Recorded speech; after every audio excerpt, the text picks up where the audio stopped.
Good morning. I'm Kathy Chase, President of Advocates for Highway and Auto Safety. Founded in 1989, Advocates is a successful and unique coalition of public health, safety, consumer and law enforcement organizations, and insurance companies and agents.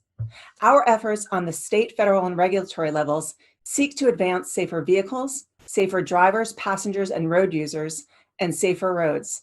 Thanks for joining us today for our virtual event to release the 2021 Roadmap of State Highway Safety Laws. A few housekeeping items before I begin my remarks. This event is being recorded, is on the record, and closed captioning is provided. The recording and materials from this event, including the full roadmap report, speaker statements, and handouts, can be found at our website, saferoads.org. Viewers may submit questions throughout the event using the link below the video streaming on our website. Please include your name and affiliation. Questions will be answered at the conclusion of all the speakers' remarks, time permitted. If you would like to schedule an interview with one of our speakers, please contact our communications director, Pete Daniels, at pdaniels@saferoads.org. Today, Advocates is proud to release the 18th edition of our annual roadmap report entitled, Let's Change This Picture in 2021. As our nation continues to cope with the devastating, wide-ranging ramifications of the COVID-19 pandemic, we are offering this report to spur action to implement proven solutions to keep motorists and road users safe and out of overextended emergency rooms. I also would like to take this opportunity to convey our sincere gratitude to the medical community, including our board members, the Emergency Nurses Association, the American Public Health Association, and Dr. Stephen Hargarten, who is joining us today. Unfortunately, instead of emptying our streets leading to safer streets, our roadways have become reckless racetracks. Speeding and impaired and distracted driving appear to have been more prevalent, and basic protections like seatbelt use decreased. This year's roadmap report cover features just a few of the news stories from throughout the country that reported on this trend. Moreover, preliminary 2020 estimates show that while overall vehicle miles traveled are down, the fatality rate has jumped dramatically. In 2019 alone, the latest year for which full data is available, 36,096 people were killed, and 2.7 million others were injured in motor vehicle crashes. The yearly price tag of the total societal cost imposed by all crashes is nearing $1 trillion. When considering just the direct economic costs, each American is burdened with an annual crash tax of $784. Historically, over the nearly 2 decades we've been publishing the roadmap report, nearly 600,000 people have been killed on our nation's roads, and over 40 million more have been injured. This public health toll is significant, staggering, and deserving of serious attention and swift action. Our roadmap report provides a plan of 16 traffic safety laws that have been demonstrated by research, data, and real-world experience to be effective. When looking at just a few of the issues the roadmap report covers, seatbelts, child safety seats, and motorcycle helmets, nearly 16,000 lives are saved each year on average by their use. Thousands of additional lives would be saved annually if everyone used these basic safety protections. The roadmap report urges state legislatures to pass laws to that end. And when coupled with the additional proven actions we support, the life-saving potential is even greater. As you can see on the screen, the laws fall under 5 categories: occupant protection, child passenger safety, graduated driver licensing or GDL laws for novice teen and young adult drivers, impaired driving, and distracted driving. The report rates each state for each category as green, yellow, or red, and gives an overall color rating, as well as an individual report card detailing the laws they have and the laws they are lacking. Those states awarded the top rating of green are significantly advanced toward adopting the optimal laws defined in the report. A state cannot achieve this distinction without a primary enforcement seatbelt law covering both front and rear seat occupants. 8 states NDC received a green rating. A yellow rating is given to the 30 states which have adopted some laws and are in need of improvements. 12 states were given the lowest red rating because they are dangerously behind in adoption of the recommended laws. No state has all 16 recommended laws, and overall 390 laws are needed throughout the country, signaling ample opportunity for every state to make progress this year. We will be widely distributing the roadmap report in the states and will use it extensively throughout the year to support legislative efforts. Advocates also looks forward to working with the recently seated 117th Congress and the incoming Biden-Harris administration on federal legislative and regulatory efforts to improve safety and complement our work in the states. Vehicle safety technologies like automatic emergency braking, lane departure warning, and blind spot detection are proven to prevent and mitigate a myriad of crash scenarios. A Consumer Reports analysis from June 2020 found that when totaled together, these and other existing motor vehicle safety technology would save between 16,800 and 20,500 lives per year if equipped across the full U.S. light-duty motor vehicle fleet. This totals approximately 1/2 of the 36,560 lives lost on U.S. roads in 2018. We call on the new Congress and the incoming administration to prioritize advancing these systems as required equipment on all new vehicles with a minimum performance standard. With these strategies, we firmly believe we can change the picture in 2021 and beyond. Before I introduce our speakers, I would like to thank our board of directors for their support and also acknowledge the advocates team for their tireless efforts in the production of the report, as well as today's release event. The staff has adapted seamlessly to execute this event virtually, and I would like to express my sincere gratitude to Allison Kennedy, who led the roadmap report, and to Tara Gill, Pete Daniels, Kathy Barzy, Lisa Drew, Sean Kildare, and Peter Kurdock, as well as Jackie Gillen, Bill Braunrott, and Kim Levinson. Thanks also to Jamie Douglas of Daylight for creating the report cover and the New Media Mill team for producing today's webcast. Now to introduce our dynamic panel. Alan Maness, Vice President of Federal Affairs and Counsel for State Farm Insurance Companies and Advocates Board of Directors Insurance Co-Chair. Former New York State Senator David Carlucci from the 38th District. Yvette Chaidez, Education Outreach Coordinator of Impact Teen Drivers. Congressman Raja Krishnamurthy, who represents the 8th District of Illinois in the U.S. House of Representatives.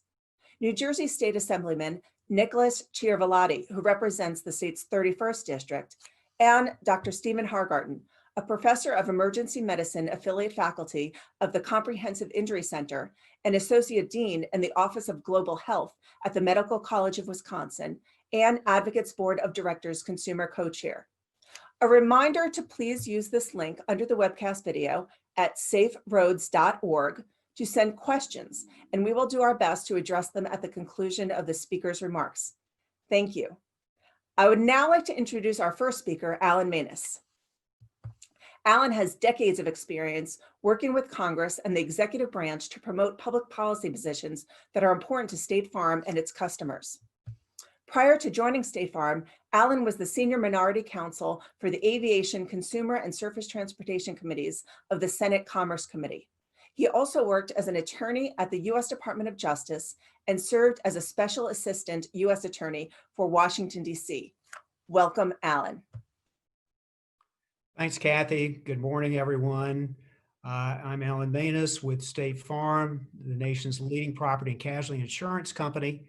State Farm is one of the founding board members of the Advocates for Highway and Auto Safety, and we're very pleased to be a part of the Advocates.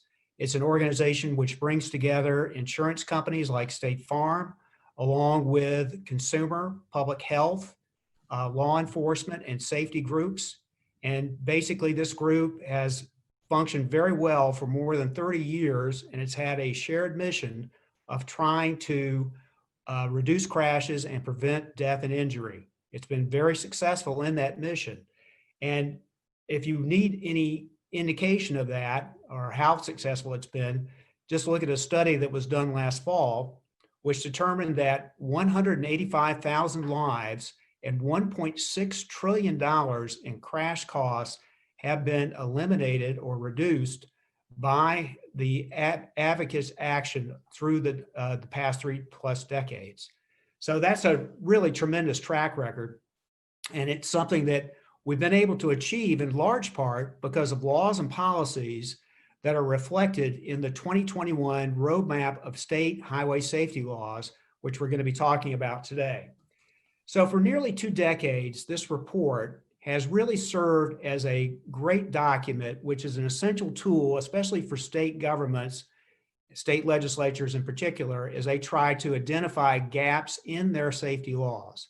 It's not a static document. It's actually been updated periodically to reflect the fact that there is emerging research and trends that we're seeing that indicate that we need to change the laws or the criteria for the laws and the criteria for meeting certain standards in the report in order to maximize safety benefits. So that has been the approach that we have taken through the years with the report. It's not been a static document. But throughout its history, it's really been a catalyst to try to get states to enact laws and undertake policies that are going to be very helpful in terms of reducing death and injury. And it's remained crucial, coherent, and consistent. So as Kathy mentioned, this past year has been a very difficult year for our country as we grappled with the COVID pandemic. But there were certain states that really stepped up and took important steps to move their laws forward. And I'm honored to be in a position as the insurance co-chair of the advocates to report on the changes to those states' laws in the 2021 Roadmap Report. We're going to start with New York, and former State Senator David Carlucci is going to be speaking soon to give you more details. But basically, New York now has 13 of the 16 recommended laws. And in addition, it has also got a seatbelt law that covers both front and rear seat occupants. So congratulations to New York, which now has green status. And if we look at the slide, we can see that there are now a total of 9 jurisdictions, 8 states and the District of Columbia that have achieved green status under the Roadmap Report guidelines. So that's great news. The other piece of good news I'd suggest is what's happened in South Dakota over the course of the last year. South Dakota, I think, should be given the distinction or the award for the most improved safety record because starting out at the beginning of last year, they had the fewest of the safety laws on the books, but they were able to enact 4 of the 16 recommended laws during the course of 2021. So they really need to be commended on this tremendous progress. They still overall have a red rating. And Kathy mentioned that there are a lot of jurisdictions that do have a red rating. And as you can see from the slide that's being shown, there are some states where additional progress needs to be made. Really in all the states, as Kathy mentioned, no state has all 16 laws. So we need to make progress really throughout the United States. So let's talk a little bit more about what we can do beyond getting the laws enacted that are in the Roadmap Report. Kathy mentioned that there is tremendous progress that can be made through the use of technology, particularly putting technology into vehicles. And specifically, the Insurance Institute for Highway Safety found, as you can see in the next slide, that there are many technologies that would make a big difference. But if you want to just pick out one that we really should focus upon, that would be the automatic, the forward collision warning system with automatic braking. That's just going to be a tremendous advance if we could get that. The IHS data shows that it would reduce crashes involving front to rear crashes involving injury by 56%. So that's something that we need to have as standard equipment in all vehicles, all new vehicles, with a minimum performance standard, and we should get that technology implemented as fast as we can because it would be a tremendous lifesaver. Beyond that, the IHS found, and this is on the next slide, that basically there are 9,000 lives that could be saved annually if we put into place alcohol detection systems. This is a technology that would be a tremendous boost in terms of fighting what is a deadly phenomenon on our highways, which is impaired driving. And so we need to move forward with that as well. The insurance members of the Advocates Board, along with State Farm, we have been proud to support legislation that would require that all new vehicles have this alcohol detection technology. So that's a big advance that we need to make as well. Beyond that, and we have another slide which shows this, there are laws that are already on the books in certain states, but need to be enacted in other states that are in the roadmap report that would also advance our efforts to fight impaired driving, specifically open container laws, and then also ignition interlocks for all offenders, and then child endangerment laws. So if we got the combination of those laws that are listed in the roadmap report with the alcohol detection technology, that would really be tremendous progress in fighting impaired driving. Alcohol remains a leading killer on our highways, but it's not the only impaired driving problem. As we have seen, a lot of states are currently in the process of making it legal to use marijuana recreationally. And of course, when you increase the recreational use of any drug, you're going to see increased use. And that's going to mean increased drug driving. There are at least 3 steps that we should be thinking about in terms of trying to address the drug driving problem. We need to be thinking about funding law enforcement. We need to think about developing roadside testing technology. And then we also need to have some sort of impairment standard to address the issue of drug driving. The research does not yet currently support a per se level approach, but we need to continue to look to find an approach that will work in terms of an impairment standard. So that's a quick summary of some of the things that happened during the course of 2021 and some of the things that we need to look forward to doing. And thank you for allowing me to participate in today's conference. Alan, thanks so much for joining us today and for sharing your expertise on all of these issues. Our next speaker is David Carlucci, who served as a New York State Senator for the 38th District, representing parts of Rockland and Westchester counties from 2011 to 2020. His distinguished record includes the enactment of more than 160 pieces of legislation, including the recent seatbelt law upgrade. Former Senator Carlucci's leadership in getting this bill across the finish line will save countless lives. Senator Carlucci, thanks so much for joining us today. Well, thank you so much for having me. It's an absolute honor and a privilege to be here to join all of you as we release this report and we continue to advocate for the importance of looking at the data and the science. And in New York, we've had a real legacy in regards to highway safety. The fact is that in 1984, we passed the first legislation to require seatbelts in the front seat. However, it took years and years, and not until this year or in 2020 that we actually passed a law requiring that you have to wear a seatbelt regardless of where you sit in the vehicle. And this is something that I think many people don't recognize, that it doesn't matter where you sit in the vehicle, it's dangerous. And by wearing that seatbelt, not only will you protect yourself, but you can protect other people in that vehicle. And I think that's why it's so important that we're here today to release this report, to release this guideline and this blueprint of how do we save lives and improve the quality of life of people around our country. The reality is that many of the laws and the regulations that have been put into place because of the advocates here, many people never know that it saved their life or prevented an injury. And I think that's why we have so much work to continue to do. To us, it seems common sense, the things that we're talking about today. However, unless we really advocate and talk about the stories and the situations and experiences that have happened, these issues, these reports will only exist in paper. We have to continue to fight to do everything we can to make sure that these common sense recommendations are put into law and save lives. We've seen an increase in the amount of people sitting in the backseat of vehicles.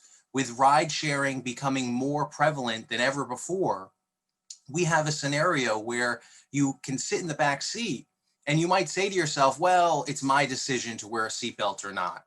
But what you're not putting into that scenario is the fact that you could injure or kill other occupants, particularly the driver or the passenger in front of you.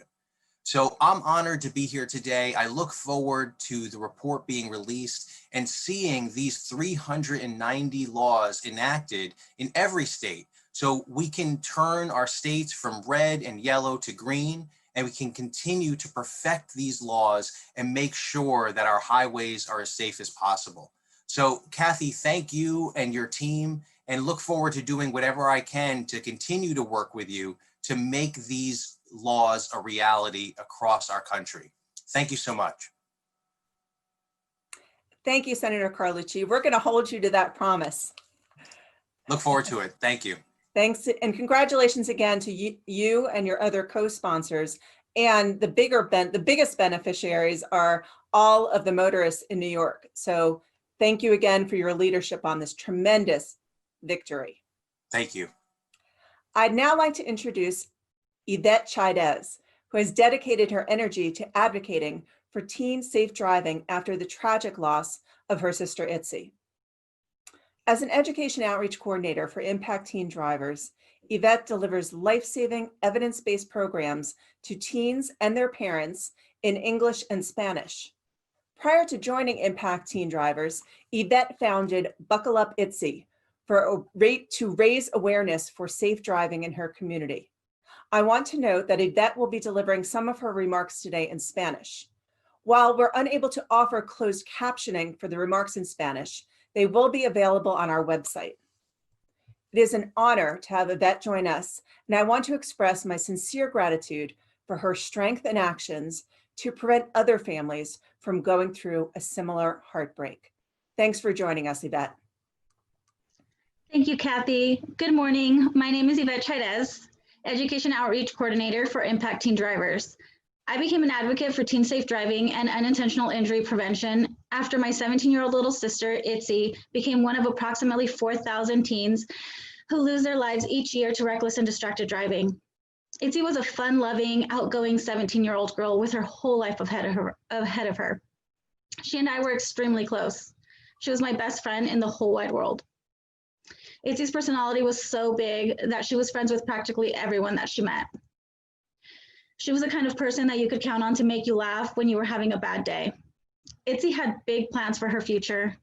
She had just started her senior year and was working towards graduating early so that she could join a medical assisting program. After that, she wanted to go to college to become a registered nurse. Itzy was truly a typical teenager, much like the teenagers in all of our lives. She was not perfect, just like none of us are. She made good choices, and sometimes she made bad choices, some of which ultimately cost her life. On a typical Labor Day weekend, Itzy and her friends chose to take a trip to the beach. They met at a friend's house, loaded up the car, and hit the road. It was 6 teens in a 5-seater car with only 4 working seatbelts. They made it to the beach, and they had a great day. On the way back from the beach, Itzy was sitting on her friend's lap while her inexperienced friend sped down the highway. While her friends sung along at the top of their lungs to the blaring music and had a grand old time, the driver was distracted and missed their exit, which caused an argument between the driver and her boyfriend. While this was going on, a tire blew and the driver slammed on her brakes, which caused the car to flip and overend. Itzy wasn't wearing her seatbelt and she was ejected from the vehicle and died on impact. My life hasn't been the same since 8:55 p.m. that night. I miss my sister every single day. My family chose to share my sister's story to empower others to make better choices in a vehicle, whether they are a driver or a passenger, so that no other family must feel the same pain we do. Perhaps one of the most painful realizations was that these crashes are not sad, inevitable occurrences. They are 100% preventable. Had better choices been made by everyone that day, my sister would still be here today. I couldn't go back and change what happened to my sister, but it became abundantly clear to me that I had to speak up and share my family's worst moment so that no other family has to go through the same pain. So I advocate for making good choices behind the wheel using evidence-based strategies. Car crashes are the #1 killer of teens in the US and result in the loss of approximately 11 teens per day. To address these preventable deaths involving novice drivers, all 50 states have implemented a graduated driver licensing, or GDL, law, which requires teens under the age of 18 to go through a 3-phase process to obtain their driver's license. The objective of the GDL law is to minimize the highest risk situations, passengers, nighttime driving, and the use of electronic devices, while novice drivers gain experience. The learner permit stage requires a minimum number of months of adult supervised driving for a specific period, and the provisional stage restricts teens from driving in high-risk situations for a specific period of time. In states that have adopted GDL programs, studies have found overall crash reductions among teen drivers of about 10 to 30%. While this is good news, we're still missing the mark in protecting older novice drivers ages 18 to 20, who are not required to go through the GDL process. Data shows these older novice drivers who avoid GDL have significantly higher crash rates than their counterparts who went through GDL, and this difference persists for up to 3 years. The difference between these sets of drivers? Experience. Data shows that experience is associated with fewer crashes for novice drivers of all ages. We'll be partnering with Advocates for Highway and Auto Safety and a strong coalition to support legislation to extend GDL to older novice teen drivers in California next session. We hope others watching today will join our efforts. The roadmap report released today is a vital resource for states, policymakers, and advocates to gauge how their state is doing with regard to implementing evidence-based traffic safety practices, as well as determine strategies that they can implement to strengthen their state laws and ultimately save lives. The roadmap report finds that there is tremendous opportunity for states to do so, and especially for GDL. No state has enacted all of the recommended GDL provisions, and 15 states are still in the red. I urge all states to prioritize making improvements to their GDL laws in 2021, and look forward to working with impacting drivers and advocates to bring these efforts over the finish line. Thank you so much. I'm sorry. I was going to say, please go ahead and continue with your Spanish statement. Thank you. El informe de Roadmap lanzado hoy por Abogados para la Seguridad de Automóvil y la Carretera estará disponible en su sitio web en saferoads.org. Este informe es un recordatorio urgente que es muy importante usar siempre el cinturón de seguridad, no usar teléfonos mientras conduces y nunca conducir ebrio. Los motociclistas deben usar un casco para protegerse mientras viajan. Si conduce con niños, siga las mejores prácticas de acuerdo con su edad y desarrollo para los sistemas de retención para niños. Y si son menores de 13 años, siempre deben estar sentados y abrochados en el asiento trasero. Y para los conductores adolescentes novatos que están en el proceso de aprender comportamientos de conducción segura de por vida y sus padres, es importante conocer y seguir las leyes de su estado para la conducción segura, así como las mejores prácticas basadas en la investigación para este grupo de edad. A veces las restricciones de los padres deben de ser más estrictas que la ley estatal y críticas para la seguridad de los conductores novatos, especialmente si su estado no ha tomado las medidas recomendadas. Todos tenemos un papel que desempeñar para reducir las muertes evitables del tráfico. Muchas gracias. Yvette, thank you so much for joining us today. Your strength and resilience are just remarkable, and we are so grateful for all of your work to make the roads safer for teenagers and all of us sharing the roads with them. Thank you very, very much. Our next speaker is U.S. Congressman Raja Krishnamoorthi, who represents the 8th District of Illinois. Having served in the House of Representatives since 2017, he currently chairs the House Oversight and Reform Subcommittee on the Economic and Consumer Policy Committee.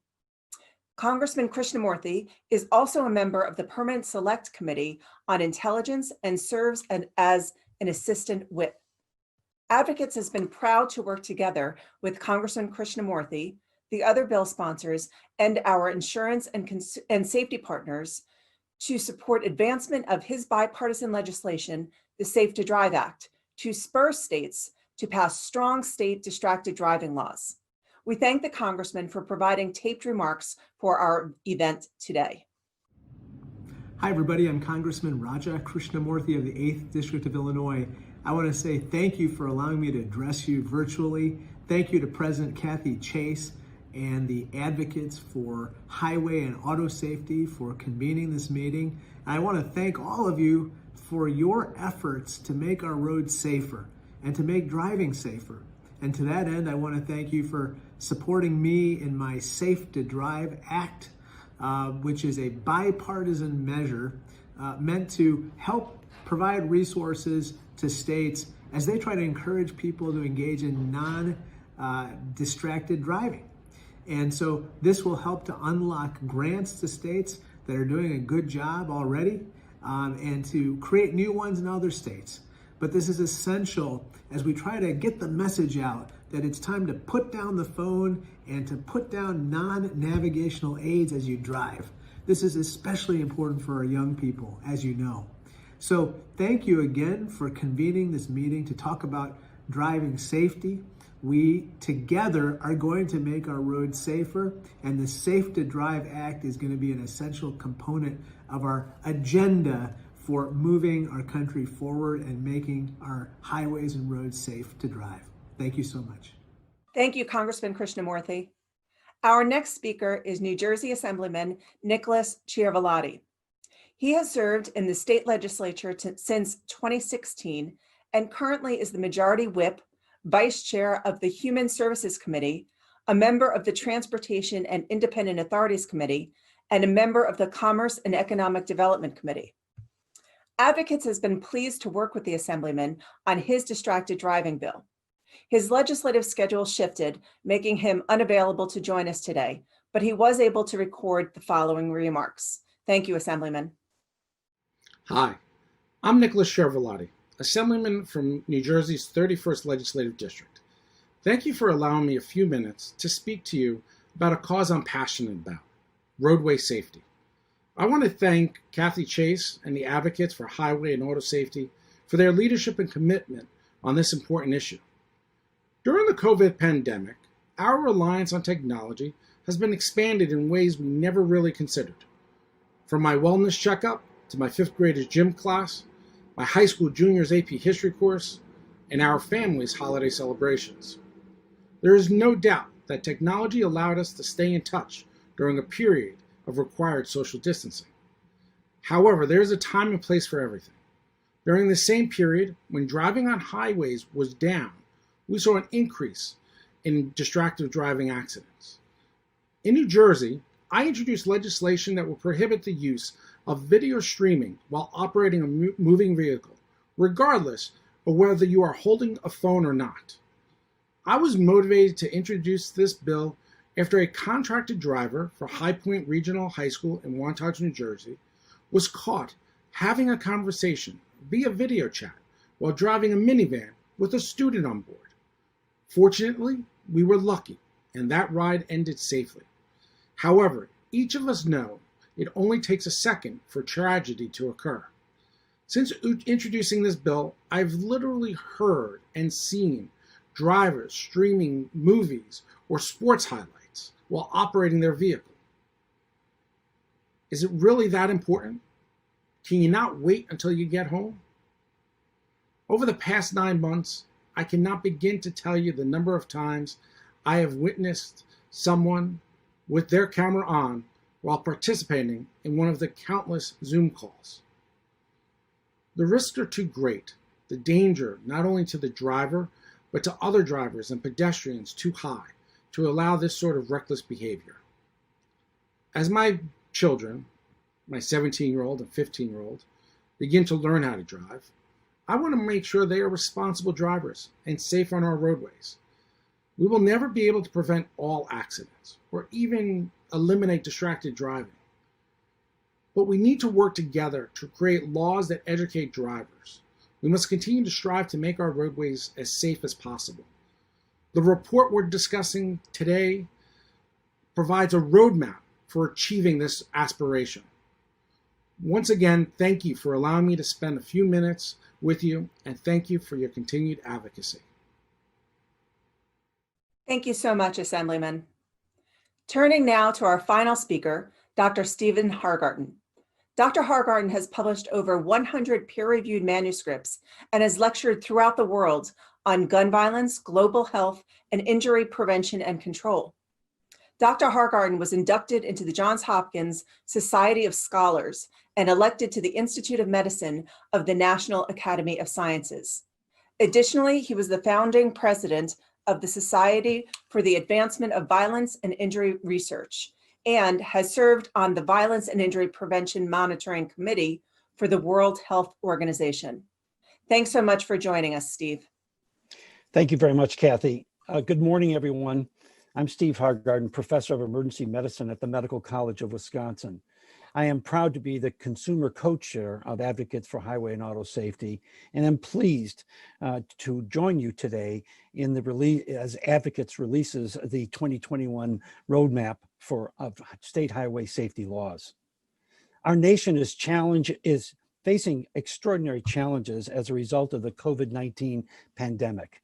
The public health and healthcare communities have responded with the tried and true approaches of prevention and mitigation until mass immunization is achieved.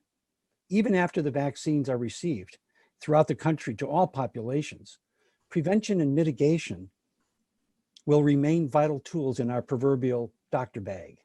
Similarly, this strategy needs to be applied to reduce the 36,000 preventable deaths annually, as well as to flatten the curve on the motor vehicle crash fatality rate, which is estimated to have spiked by approximately 18% over the first 6 months of 2020.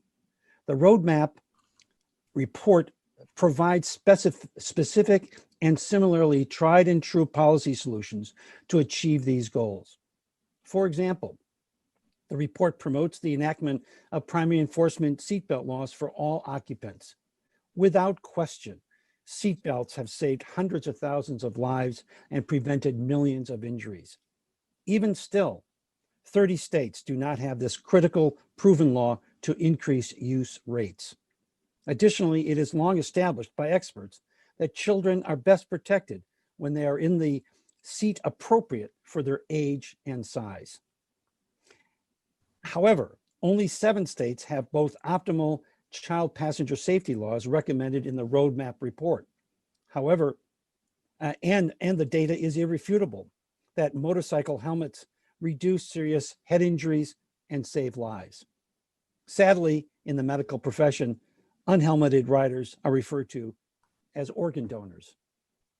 Yet this year, 10 states considered legislation to repeal their all-rider helmet law, and Missouri removed its 52-year all-rider helmet law to the peril of motorcyclists and the resultant healthcare costs to their taxpayers. Sometimes not properly buckling up or wearing a helmet will kill or injure a motorist, but always family members and other caretakers will be the ones dealing with the often lifelong disabilities with intensive financial and emotional consequences.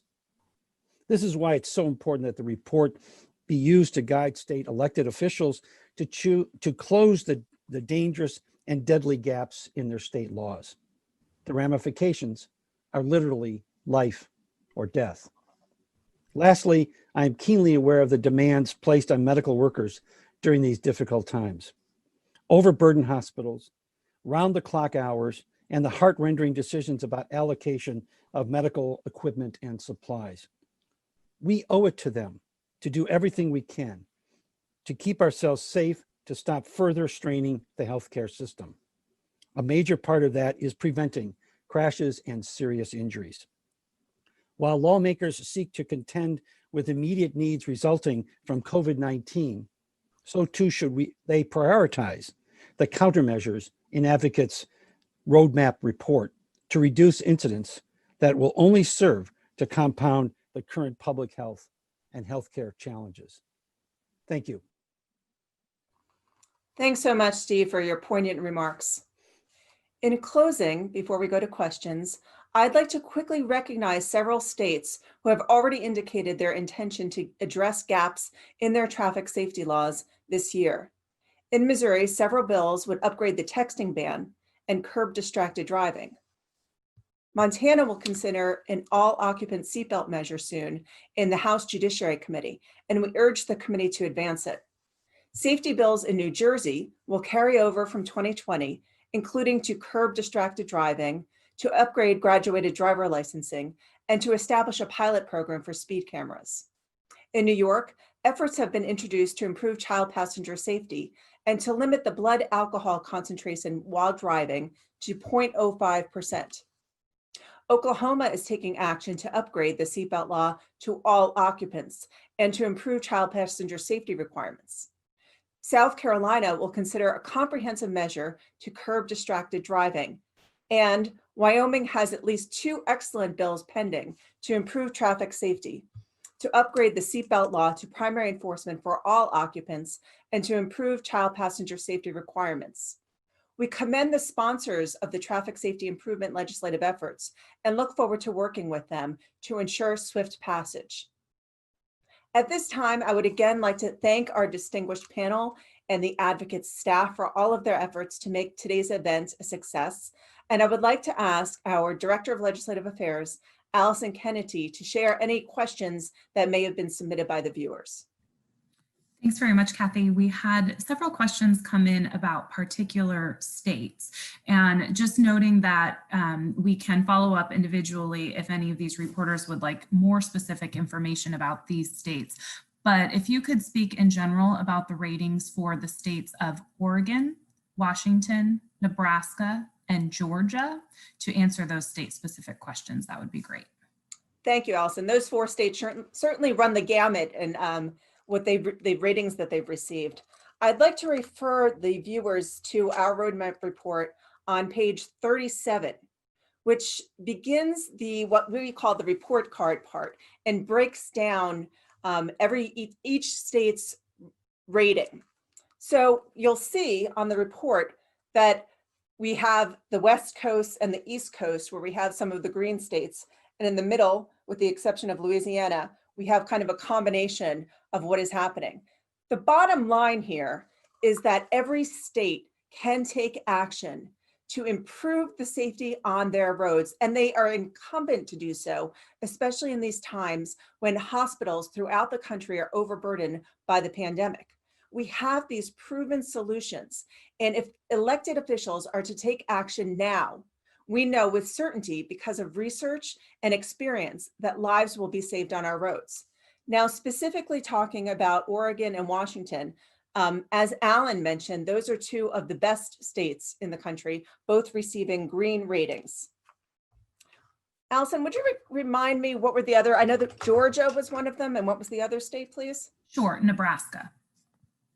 Yes, unfortunately, those states definitely have some work to do. Georgia receives a gold or a yellow rating, and Nebraska a red rating.